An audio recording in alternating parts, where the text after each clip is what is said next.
All right, welcome everybody. Excited to be here. The zombies universe is expanding, and we got crypto zombies in the house. That's right, where we hope to consume the best brains in blockchain so you don't have to. I'm Human, this is Chris, this is Nick, and there's Rin. Hey, everybody. Oh, there he is. All right, so Nick and I currently do a podcast that's focused in on tech in the Silicon Valley. And Brandon, I, and Chris, we did a podcast focused in on independent cinema. Mm-hmm. And my two worlds are now coming together. And we're going to dive headfirst into this first show. So show us a lot of grace, everyone. This is our first one, but it's going to be great. Nick, we're expanding your zombies universe. Our. Yeah. How do you feel? It's How do you feel today? Thing. This is amazing. It's like we've been talking about this for a while, and good things take time, and here we are. So it took us 2 years of talking about this, Chris. Hey, and a couple of sort of weak starts. We tried a couple of times, but this is the right time to do it for a bunch of different reasons that we'll get into today. So we're gonna focus in on bold stories. We're gonna focus in on like the world of crypto, and I think Nick is gonna start us off here. Yeah, so you're right that the timing is kind of perfect. In fact, XRP is up like 60%. Oh yeah, in the last month, so it's hot. Ask Chris what he thinks of XRP. Oh yeah, okay. Look, I think XRP is a great crypto in general. I don't think that the belief that it becomes a standard is likely at the end of the day for a bunch of reasons that we'll get into, and that's further enhanced by the Genius Act that I know we'll end up talking about. Can we dive into that now? Absolutely. Okay. And so, I think we should. I'm happy to say. So, look, I've been working in crypto now for about 7 years. I angeled a company called Alchemy, which is the premier infrastructure provider in the space, and still very close to the founders. Work with those guys extensively. Have been super involved in a crypto fund for the last 2 years, investing in early stage projects, including Hemi, which is a very, very successful protocol that's operating and strengthening a chain between Bitcoin and Ethereum. Technical enough to be dangerous. Have been working in technology as a lawyer for 25 years, but have been pretty focused on crypto almost exclusively for the last couple of years, as well as the sports stuff I do. I think Nick has a very specific question for you. So fire away. Do it. Well, so I guess to kind of lay the foundation, the Genius Act, it had pretty broad adoption in through legislation, and it just got signed like 2 days ago. Yeah, that's on Friday. Yeah. So are you for it? Are you against it? You take for it, and I'll push back. Absolutely. So, generally speaking, I'm quite for it. It's movement forward, particularly in promoting stable coins and providing a secure regulatory infrastructure for that. I think is fantastic. I think that there were some improvements that could have been made to it, and that there were some attempts to do that were blocked for good and bad reasons. But on balance, it's an outstanding start to the way that the U.S. is going to proactively and prospectively and positively regulate crypto. It's a massive change from the Gary Gensler SEC, where regulation by enforcement was a disaster. And I come at this as a fairly identified Democrat. This was a mistake on the part of Gensler and a lot of his backers in Washington D.C. And there were honeypots before as well, right? Yeah. What's a honeypot? Well, my understanding is they say, oh yeah, come in. We'll talk about the legislation. We'll talk about how it all works. And then now all of a sudden they're on a short list. For as targets, penalized. And that's one of the worst things that a government can do in any circumstance. And it's hard enough. It is hard enough to figure out and to build. So were your friends targeted? There were friends of mine who were targeted. Yes. And are they okay now? Yeah, I think Trump saved them. A lot of things ended really stirring the pot. I think for the it's record, I just it's want fine. you to know that the honeypot is also a feminine hygiene product. That's not what we're talking about. There are new sponsors. Although exactly, we are trolling. We are trolling for sponsors, and so in any event, your friends are okay. No one went to jail. No, so no one went to jail. I mean, we're going to have a nice conversation soon with the Uniswap people, who are truly excellent human beings, and who were targeted, and they got a Wells Act notice and began to fight it. So the SEC has to issue you a letter saying that that you become a target of an investigation. And they got a Wells Act notice, which unfortunately we were all expecting. But that was resolved very, very quickly on with the changeover in administration. Let's see, we have Marvin backstage. Yeah, you know what? I think we should bring in our guest since we're already talking about him. Hey guys, how you doing? Oh, Marvin you're Ammori. our first guest. Yeah. Welcome. What an honor! What an honor! Oh my God, honors all ours. And I should say, I'm happy to host you live, Marvin, at the podcast studio in my basement the next time that you come to the Bay Area. I can't wait. It's been too long since I've been at your house. Absolutely, absolutely. Where do you live, Marvin? Yeah, where does this find you?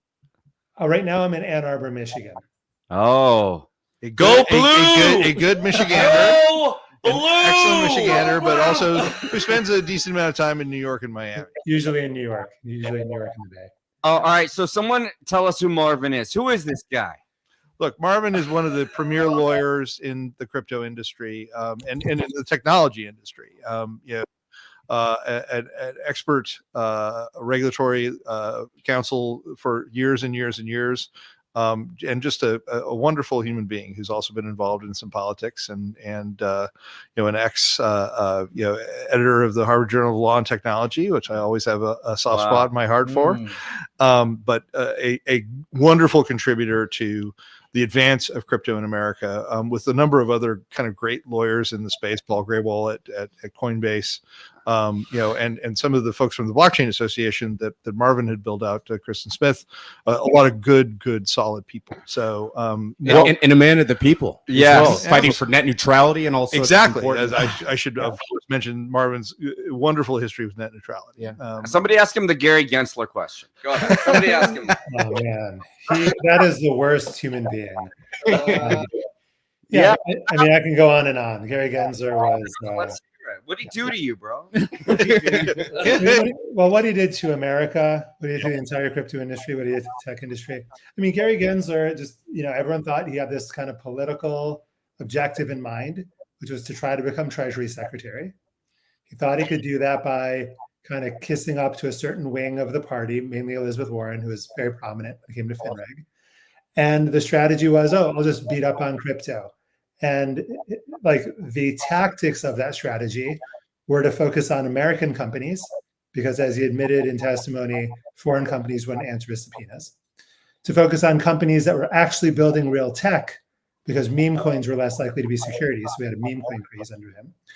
And also to focus on American companies building real tech who were the most legit of all the companies. He didn't go after the scammers. He was hoping they would just prosper so he could use them as more cover to continue his strategies. He went after Coinbase, after Kraken, he went after us.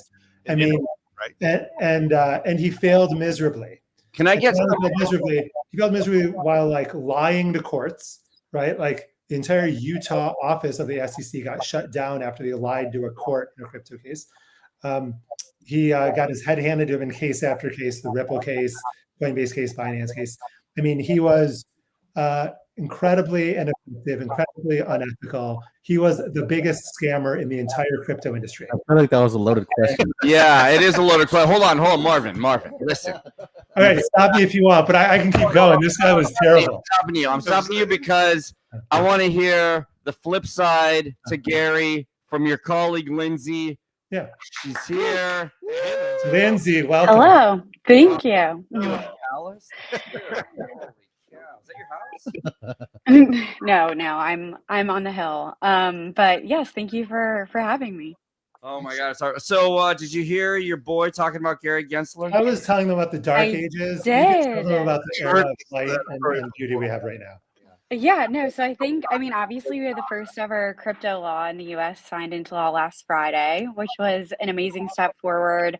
And then also had a vote on market structure in the House, which was a better vote than Fit 21 last summer, which I think was kind of a nice surprise. And so the Senate is still saying September 30th is when they're looking to have market structure done. We'll see if they're able to hit that deadline. But I think to kind of counter Marvin's perspective of kind of the dark ages, I do think we're in a better position, but there's still certain changes that we think should be made to market structure to better protect DeFi. But miles and miles better than where we were about 8 or 9 months ago. So it's only up from here. We just learned something about Lindsay and Marvin just now.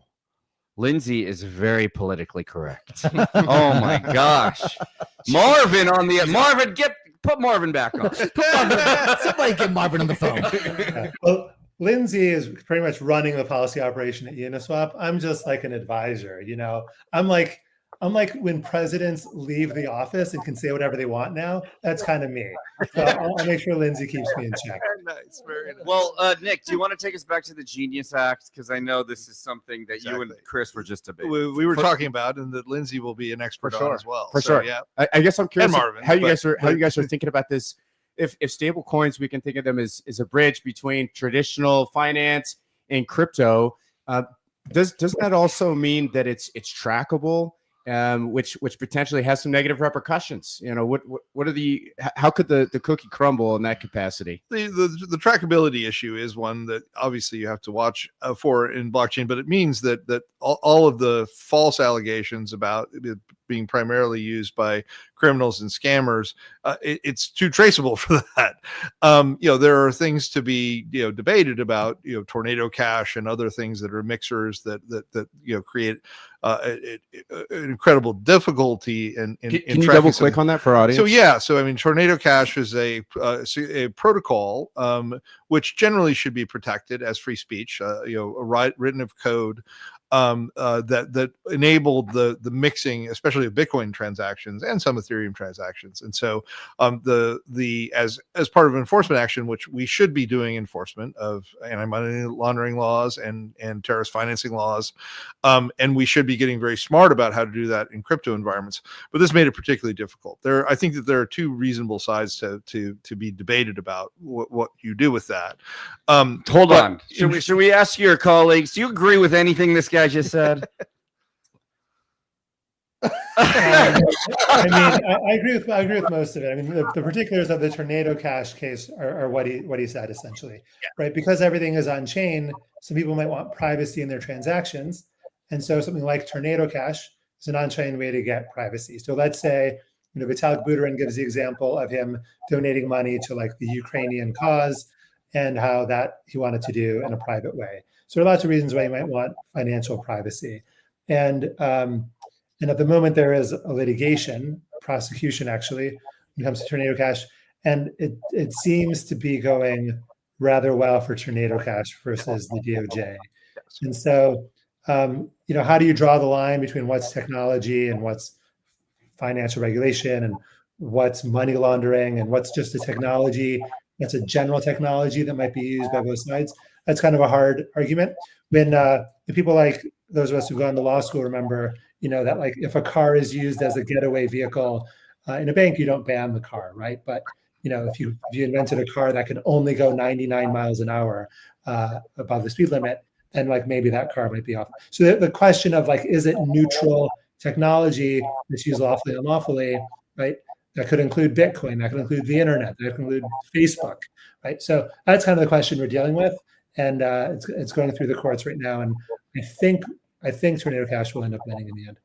I think that's probably right, and I think I'm fine with that result in the circumstance. The idea that there is reasonable regulatory expectation of systems that discover information has to be addressed, I think, more aggressively by the industry, and I think it will be in a way that doesn't impinge too much on technology. But let me stress the reason that I bring Tornado Cash up, which is a little bit further afield from what we've been talking about, is that there has been very good action against a central bank digital currency, which both liberals and conservatives have come together on in privacy grounds to say that the government or the Fed controlling a central bank digital currency is a bad idea. And also opposite to what Satoshi originally had intended. Satoshi. Right? What would Satoshi do? Hey, Lindsay, do you agree with what these guys just said about the Tornado Cash?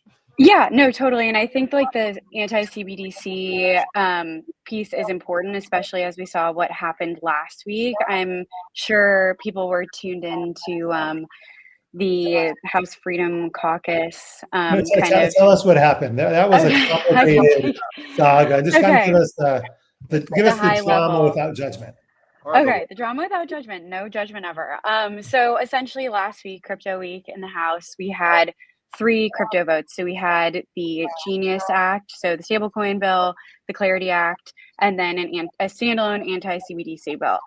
And kind of at the last minute, when all three bills were in the Rules Committee on Tuesday night, the Freedom Caucus voted against it because they were upset that there was not an anti-CBDC provision within Clarity, just because the standalone anti-CBDC bill, there's no guarantee that it will pass out of the Senate. And there are anti-CBDC provisions in Genius, so they felt satisfied with that, but there were none in Clarity. And that caused a little bit of a last minute shuffle. The fear of adding an anti-CBDC amendment to Clarity, people thought it would kind of taint the bipartisan nature of the vote. So there had to be some last minute political maneuvering for a while there. It looked like Crypto Week might no longer exist. It was maybe going to be pushed into the future if there couldn't be a deal reached. But essentially the deal that was reached was they are going to attach an anti-CBDC amendment to the NDAA, so a piece of must-pass legislation, so that can satisfy concerns that in case the standalone bill doesn't pass, it is attached to the NDAA, which has to pass. So that was the deal that was struck with the Freedom Caucus. And I think because of that, and I think while it is generally a bipartisan effort, I think you would have lost some Dems on the market structure vote if that was added in last minute. Potentially not even for the actual content of the amendment, but just because they felt like that was going to be kind of a process foul being added in last minute, when they're preparing for the vote. So that ended up obviously being standalone. And so it will be attached to the NDAA that will pass. And then Clarity was able to pass in a clean manner with 78 Dems on board. Let's break it down with like the terms. So Clarity is the name of the bill that does like the market structure regulation. Like what does the Commodities Future Exchange Commission regulate? What does the Securities and Exchange Commission regulate? How can people buy and sell these tokens in a regulated way with some protections? The Stable Genius bill is essentially, or Genius is a stablecoin bill, right? That has to do with coins that are, obviously are worth $1 and are stable. And then the anti-CBDC bill, essentially, will there be a central bank digital currency, something that the Fed issues that is a currency? And it sounds like the law will be passed banning the CBDC. All right. So I have a question for you guys. We're going to start with Chris. If you were writing a crypto bill of rights for users and builders, what would your top one or top two amendments be? Amendments from what these bills are doing, or amendments so that crypto can flow and be. This is like the First Amendment, the Second Amendment. This is a Bill of Rights. In 10 amendments passed in 1987 around.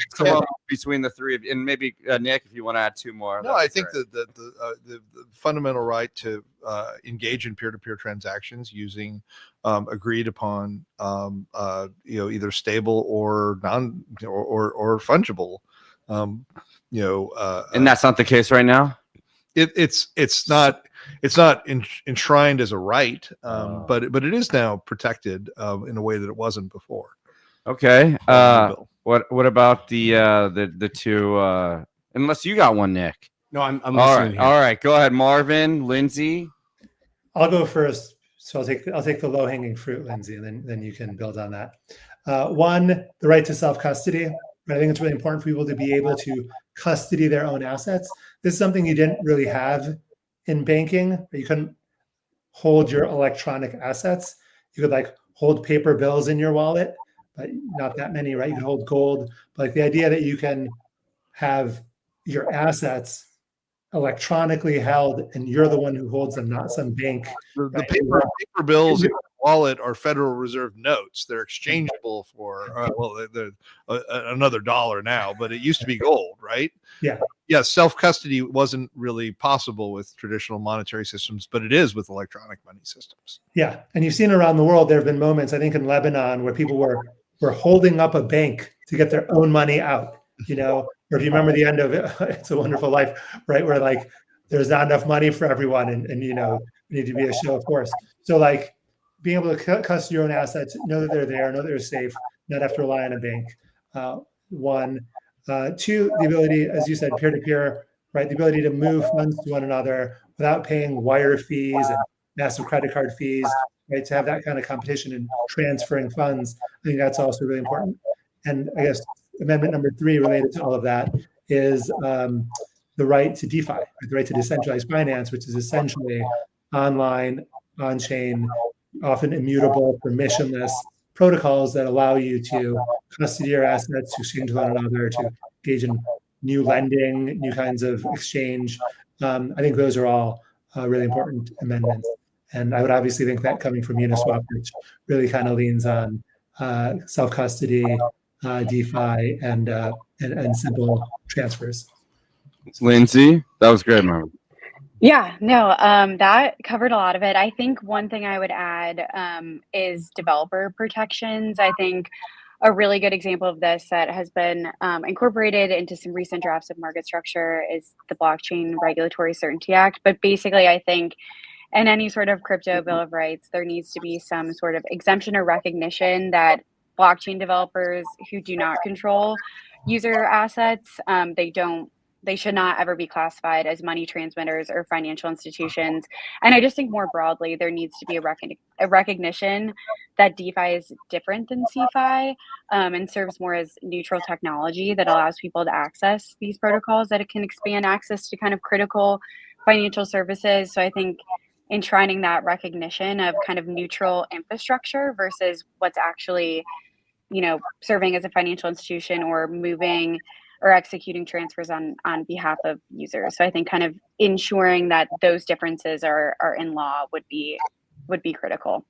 Actually, I was go going to ahead, hop in and please. ask Lindsay a question about that. Do you think that perhaps that kind of feels like maybe protectionism a little bit? Like if we've got these stable coins, which are maybe driving more adoption through these large institutions, financial institutions, that's great.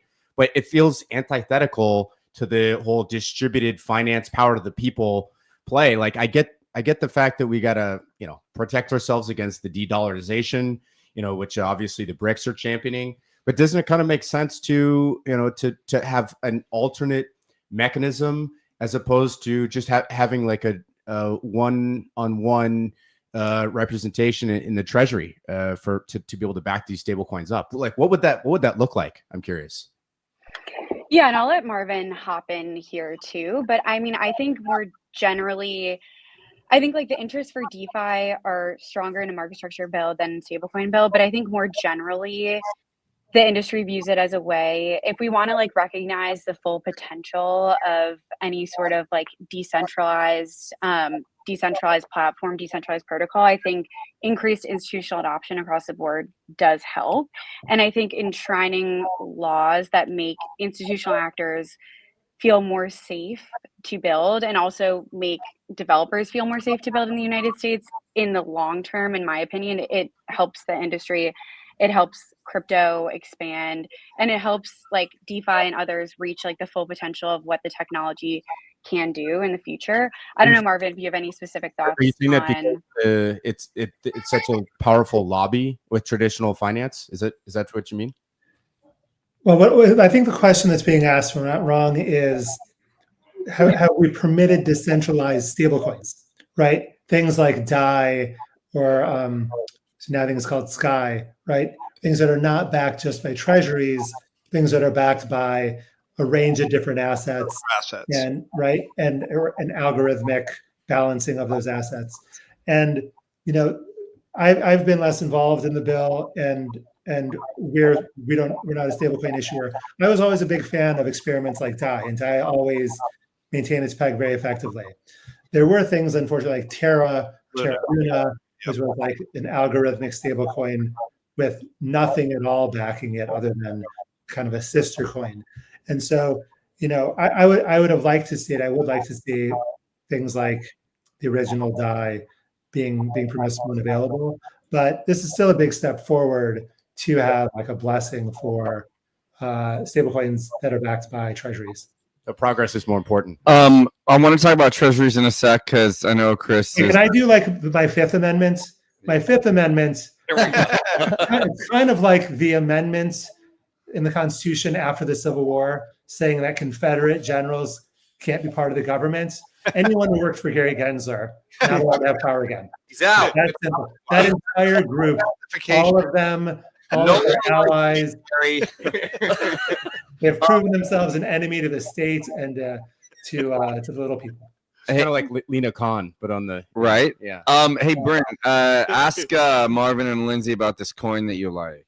Bring up that coin, bro. That Chris like. I Bring it up. don't think Chris was. He wasn't saying that he didn't like it. He doesn't love it though. He doesn't love it like you Just like. yes. Ask him what they think of the I was coin. saying, damn, address. XRP went up a bunch today. It was a big not Look, a big I think deal. XRP is an excellent play in a competitive marketplace. I think that the idea that it's going to become an industry standard, though, is, and especially with the passage of the Genius Act, I think that banks are going to do their own stable coins. Oh, we got the. Show the last month, Brent. if you Yeah, want. show the last you got month. it. Damn. Does that make you change your mind, Chris? Damn. Look, it's at that. doing The very market- well right the now. market likes it, Chris. The market likes it, and Yeah. look, I pay attention to the market, of course. I just think that it's ubiquity, the play for ubiquity, which might be where the pricing is on it right now, might not come to pass. All right. Well, let's hear from the other two. Marvin, Lindsay, what do you think of XRP? Well, as a lawyer in the crypto industry, I never give recommendations for tokens, not even to family members. But one thing about XRP is, the guys at Ripple fought the battle against Gary Gensler in litigation as to whether or not this was a security. They won overwhelmingly. I mean, the entire industry has a debt of gratitude to them taking that fight, going all the way. Like what the SEC was doing, even under the previous administration, was they could select where to bring their cases, and most of their cases were brought in front of, sympathetic judges.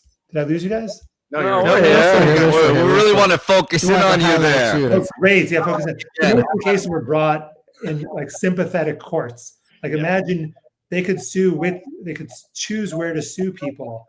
And so this was in New York, the SEC's home turf, right? Traditional finance's home turf. And this is where Ripple kind of went into an away game and really kind of crushed the SEC, as did the rest of the industry over and over. So, we owe a debt to them, to their lawyers. And so, if you feel like buying XRP as like as a little thank you for all their hard work in the legal space, go ahead, Chris. And let me say, I wholeheartedly endorse what Marvin has said there. That they've absolutely been champions of the space. So, What would Elizabeth Warren say about all this? Oh, are we going to talk about Elizabeth Warren? Who wants to talk about Elizabeth? She wanted to have a $600 cap on who you could Venmo, or what you could Venmo. and Yeah. look, the Who's worse, Gary or Elizabeth? the anti-crypto army that she talked about was never mustered. It was never actually turned into anything, and that should say something. I mean, so Chris Kelly ran for office once. Chris, you ran as a Democrat. Yep. And we have, we had an administration that was kind of run by a bunch of different nonprofits deciding policy that did not really care all that much if Democrats won the election or not. That wasn't what the incentive structure was. Right. And Elizabeth Warren was going to be reelected, but Joe Biden was the head of the ticket, right? And a lot of the people he had appointed were sort of Warren people. And so he had all these people in office, including Gary Gensler, who had no incentive or structure or alignment to try to make the president popular or reelected, right? And so I don't think you're going to have those kinds of misalignments in the future. Usually, everyone who works for you is trying to get you reelected. Like, Donald Trump has some real loyalty from his team, whatever else you'd say about him. And I don't think Biden had that. He had people Very good set of realignment, I think, among Democrats to understand that being anti-crypto is political, suicide. It's anti-American. and it's a problematic circumstance. So can we talk about Trump then? I mean, let's talk about the big elephant in the room. Is Trump the biggest gift to the crypto space? Yes or no? he's the people that he's appointed, including Paul Atkins and Brian Kintnis, is going to go from Andreessen Horowitz into the CFTC on this stuff. Like the picks have been outstanding. Oh, wow. And Okay. it's been wonderful for the industry. Marvin, Lindsay, I'd like to hear you guys chime in and talk about how great Trump is doing in crypto. Let's hear it. Well, Lindsay is way too PC. Because, but I will say, credit where credit is due. The folks that have been appointed have been excellent. It's about time we have a sane crypto policy in America. We're the last, developed country to do this. It was held up by the Gary Gensler wing, trying and failing to kill the industry. So a lot of the stuff they're doing is like what you would expect any sane, rational regulator to do. Like, are people better off with a regulated industry around stablecoins, or not having any regulation, right? And so it's ironic that the Democrats were not the party of regulation, were not the party of protecting consumers. They were instead the party of, making speeches, bringing cases they're obviously going to lose, and like grandstanding and puffing their chest, which is a bummer because I generally tend to agree with Democrats historically in my life. But what's going on now is much more thoughtful. Hester Peirce, the SEC, is extremely thoughtful, really understands the industry, and really just kind of willingness to learn and understand what's going on. Like when you see folks from the old administration tweeting about crypto now, it's like they still don't know anything about. Like they spent 4 years not even understanding this industry they were attacking. No wonder they failed so miserably in their fight. Yeah. All right. Listen, we've got time for one more question. We are in the crypto zombie space. Nick, do you want to, or we can go to them and say, is there anything you want to address that we haven't addressed? Yeah. What's the hot next issue that's coming? Lindsay, do you want to talk a bit about, kind of what we're working on, what's keeping you busy? Yeah, no, definitely. About Trump, you can too. Yeah. I thank you for saving me from that last question, Marvin. But so I think some of the things that are kind of top of mind for us and for DeFi is making sure that in any sort of either agency rulemaking or market structure legislation that like we are protecting DeFi's core principles. And I think that's something that is often easier said than done. Like when push comes to shove, I think a lot of the misconceptions amongst policymakers kind of go back to DeFi and like this fear of not having this centralized intermediary who has control. And that's where we're used to putting all of this, financial regulation. And there's just a lack of recognition that like DeFi as an innovation helps to like natively solve a lot of the goals of financial regulation through transparency, self-custody, all the things that we've kind of been talking about. So I think, our goal over the next couple months as market structure moves to the Senate is to make sure we'd like to change a couple things in the House version, whether it's like strengthening self-custody protections and protections for developers, or making sure that interfaces like the Uniswap interface is accurately treated like neutral infrastructure rather than, a financial institution, and we're not limited in kind of what we can list and end up having to have a de facto kind of listing process. So I think over the next couple of months, we'll be pretty busy kind of doing that education, both on the right and the left, kind of socializing the ways in which DeFi is different. And I think as Marvin touched on, there's been a big change recently amongst the Democratic Party. But I also think more so, honestly, than right versus left, we saw 102 Democrats vote in support of stable coins this week. We saw 78 Democrats in support of market structure. I think, honestly, more than party lines right now, a lot of it is generational. So how can we help educate people who are very used to the traditional financial system, and it's very hard for them to think of a completely new financial paradigm? How can we think of the best way to communicate that? And that's kind of been our job in DC over the past couple months, and what we're looking to continue in the next couple months. Fantastic. I don't You know. agree with what you said? You agree with that? Absolutely. I mean, I think that the observation that it's generational is a huge one, and we have a gerontocracy in Congress, unfortunately, in a number of different ways, and the gerontocracy on the Republican side was educated earlier than the gerontocracy on the Democratic side has been, and the younger. Yeah. Well, Nick, you want to close us out, man? Yeah, sure thing. Thank you both for being here. This has been super fun. Maybe just as we sign off, is there a website you'd like to plug, or how can the zombies be helpful to what you guys are building here? Uniswap.org is where we work. Perfect. What else, where else would you push them to, Lindsay?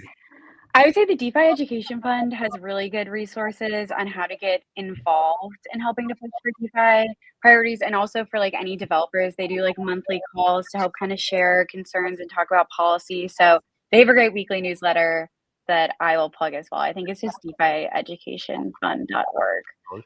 Cool. We'll be sure to include that in the show notes. Thank you. Awesome. Well, thank you guys so much for your time. Thank you for being part of our very first show. What an honor. One day we'll look back on this when you guys have done your 1,000th show and are the biggest podcast on the globe. And we'll say this is where it began. Well, we'd like to bring you back for the second show. Just kidding. All right. We'll get you back before the 1,000th show. How about that? All right, you guys. Thanks so much for your time. Cool. Bye. Thanks. Okay. Have a good one. Don't hang up.